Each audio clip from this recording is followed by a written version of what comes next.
వాహనం బైక్ను ఢీకొట్టింది.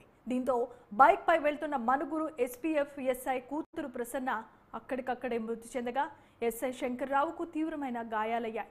ఎస్ఐ తన కూతురితో కలిసి బేగంపేట నుంచి పంజాగుట్టకు వెళ్తూ ఉండగా ఈ ప్రమాదం చోటు చేసుకుంది.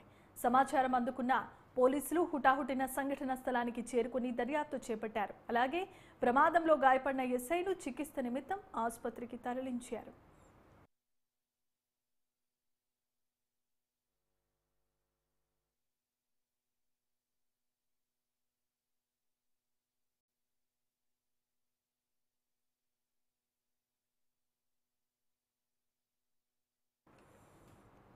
విజువల్స్ చూస్తున్నాం. హైదరాబాద్ పంజాగుట్టలో రోడ్డు ప్రమాదం జరిగింది. వేగంగా వెళ్తున్న టెంపో వాహనం బైక్ ను ఢీకొట్టింది. దీంతో బైక్ పై వెళ్తున్న మనుగురు ఎస్పీఎఫ్ ఎస్ఐ కూతురు ప్రసన్న అక్కడికక్కడే మృతి చెందగా ఎస్ఐ శంకర్రావుకు తీవ్రమైన గాయాలైనట్లుగా తెలుస్తోంది.